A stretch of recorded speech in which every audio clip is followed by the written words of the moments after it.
So it's just so frustrating. It's really funny. As I'm watching, it's not funny anymore, actually. It's really disgusting what's going on with these teams. But 3-1 in the 8th inning. My father-in-law is also a big baseball fan. He does follow New York baseball because of me and everything else. And he goes, I'm telling you right now, the Yankees bullpen's going to blow this game. I'm like, what are you talking about? I mean, bullpen's been good. He's like, I just know it. Garrett Cole, he had pitched really well.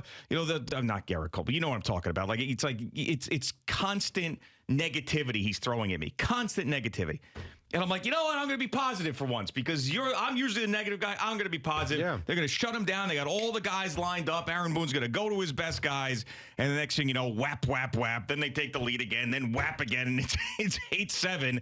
And I'm sitting there laughing at this point because of the total meltdown and all the craziness that happened in those last couple innings. And I know that's something I'll give C-Mac credit because as I was driving in the other day, he did bring up something that I think we're all guilty of is like every time the Yankees lose, it's a referendum on their last decade. Right. And I think the reason why we do that is because it feels like the season is going to end the same way that it did, and they never addressed their big problems in the offseason, just a repeat of the same story over and over again. So that's why fans, and I've said that before, when they lose, you bring up the same Brian Cashman stuff. But you know, what this team this year, the issues are simple. They don't have their best player. They're in the toughest division in baseball, and their starting pitching has not been consistent outside of Garrett Cole. And obviously the offense without Aaron Judge is not going to be very good. But, I mean, you know what the problems are, and I don't know if you can fix them this year because Aaron Judge, we have no idea when he's coming back and how well he's going to play. I don't know how the hell this rotation is going to turn into something that is postseason ready. The bullpen, you hope, is going to be the good version, not the bad version when you get into September and maybe the playoffs. But you know, this is a team that when you look around, I mean, look at the Baltimore Orioles, for Christ's sake. They don't lose. Right. I mean, can the Yankees compete with that young, up-and-coming team like the Baltimore Orioles and some of the better teams in the American League without a healthy Aaron Judge? The answer to that is a clear no. I agree. And they're a team that we talked about a lot last week with Sal, or 2 weeks ago, whatever it was. You know, as much as they were a good team, when Aaron Judge left them, we sat there and said, keep your head above water, keep your head above water. And for the most part, they've done that. I mean, you look at them, they're still, 6 games over 500? Yeah. They're not a bad team. And I've said this repeatedly. They're also not a very good team. They're very average is what they are, and they're a little bit better than average. And right now they find themselves on the outside looking in terms of the wild card race. But you've got the trade deadline coming up.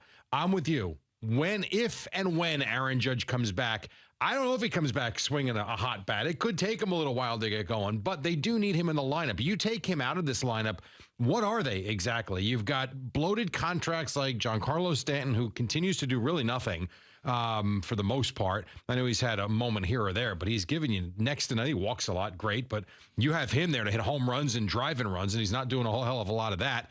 Josh Donaldson, finally, he's gone. He's hurt. You don't have to worry about him right now. But you look up and down the lineup, there's just not a lot there. The pitching has been relatively inconsistent at times, yes, but Garrett Cole has given you everything you want from him. Clark Schmidt has gotten better and better. Nestor Cortez is another guy who's not there because of injury. I think if the Yankees make a couple of significant moves, I mean an outfielder, and I keep hearing the name Cody Bellinger. Okay, I guess. I'm not sure if that's the guy you want or you're going to get, but they need a pitcher. They need an outfielder. That, to me, is pretty set. I don't know who and how aggressive they'll be and who they go after. I don't know if all this stuff with Ohtani has legs or not. I'm really not sure. I was watching John Heyman the other night on MLB Network saying he does believe the Angels are going to try and move him. Then there's other people that say there's no way they're going to move him because of all the contracts and advertisers attached to him in L.A. Who knows? We'll find out in another few weeks. But they need to make moves because right now to keep up in that division, you look old and slow. And I know they're not in certain spots. I mean, Volpe's a young kid. You got Peraza came up yesterday. You have some young pieces, but man, you look around baseball, they feel like an old team. Well, especially without their superstar because there are some people, whether it's a coach or a player, that can mask some of the issues that a team has because they're such a dominant force. And that's what Aaron Judge has done when he's been healthy for the Yankees. And then when he's not there, I mean, your team is totally exposed. Yeah. And now at least Josh Donaldson's going to be out of the lineup now with an injury. And I would not be surprised if you don't see him for the rest of the year, even if he gets healthy. Like, this is the perfect way to just slough him off into the sea for the rest of the season. And hopefully Peraza can come up, and he did. He had a big hit yesterday. He is, by the way, John Sterling calls him Parazza. He calls him Parazza. Yeah. Everybody else calls it. Is he right? I don't know. Right? That's a great question. I don't know. I don't know. But anyway, so hopefully he injects the life into this lineup that everybody has been asking for him to come up over the last couple of weeks. But yeah, it's ugly, and it's certainly not fun. And yes, they are tied for last place. Now, it's different when you're tied for last place in the AL East than some of these other divisions where these teams are 30 games under 500. But yes, the facts are that you are tied with the Boston Red Sox for last place. If they played, and I know they don't, but I mean, to your point, if they played in the American League Central, they'd be in first place. Yeah. But they don't. They're in a division with really good up-and-coming teams, and that's kind of the way it goes. And baseball's so funny, too, because I'm watching yesterday, and I did watch a good portion of the Yankee game, and you're sitting there. I think I even read this morning. I'd have to double-check it, but I think I read it's the first time in the history of the franchise that they gave up 3 multiple-run leads in a single game. I got to check that. I could be wrong about that. No, I mean, that sounds 3 multiple-run leads. Something years. That's crazy to think that. But anyway, I'm watching the game, and, they're taking these leads, and you're thinking, with the way the bullpen is pitched, and maybe we got too comfortable with what the bullpen has been. But at this point, you kind of feel like they are what they are. They've been one of the best bullpens in all of baseball. And I'm thinking, you know what? It's a hell of a job. Go out to Colorado, you get 2 out of 3. You go to Anaheim, maybe you get 2 out. And you're thinking, this is kind of what I know the Cubs series wasn't great, but for the most part, they've done a decent job. Instead, you figure out a way to lose that game or give it away or whatever word you want to use. And we sit here like, God, they stink. God, it's the same old Yankees. Had they actually won that game where they should have 2 different times, we might be singing a different tune this morning. Hey, they just bought another series and more time. Judge taking BP.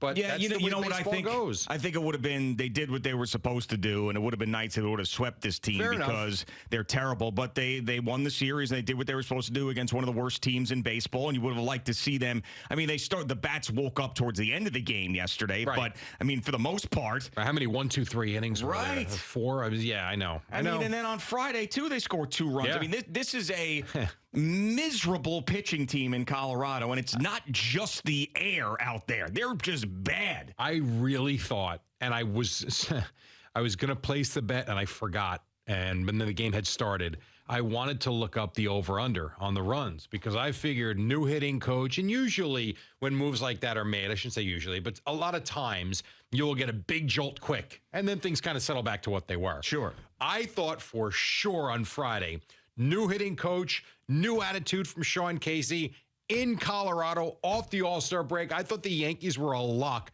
Maybe not for Saturday and Sunday, but I thought Friday night they were going to put up 10 runs. Didn't happen. They gave you nothing. Didn't happen. Nothing. Yep. Welcome back to baseball in New York. I know. Well, listen, could have been worse. You could have, let off the game with a base hit and then not had another hit for like 24 hours. I could have done that. I mean, I suppose that's certainly possible. By the way, Fleeks found that stat that you were looking at. I mean, it is a bit obscure. Okay. So, 3-1 lead in the 8th inning. Right. 7-5 lead in the 11th inning. They lost the game 8-7. It's the first loss in Yankees history where they had multiple leads of 2+ runs in the 8th inning or later. That's what it was, right. So, yeah, a little bit obscure. It is obscure, and only because it's 100 and how many years of Yankee baseball. It's pretty nuts, actually. Yep. Man, I tell you, my guy in the garage, Nate, in the morning. Yeah. He's a huge sports fan. And he ended up taking his kids to the indoor water park at the American Dream. Oh, yeah, over in Secaucus, yeah. Right. So that to me, I told him, I said, listen, man. You're out. Indoor water park, my worst nightmare. But good for you, being a good dad, bringing your kids there. I mean, it has nothing. It's just the germs and the Band-Aids and the bloody noses and the people who don't wipe properly. Yes. All of those things. So he goes, you know what, though? He goes, I got that close to MetLife Stadium. and I realized that baseball season is over for me. That's it. And he's a Mets fan. So, but he he's goes into football. He goes, yeah, but he goes, I just saw that stadium and I started thinking about it. And I started thinking about Aaron Rodgers. I started thinking about the Jets and Hard Knocks. And baseball season ended for me when I pulled into that parking lot. I understand. I get it. And I don't think he's alone.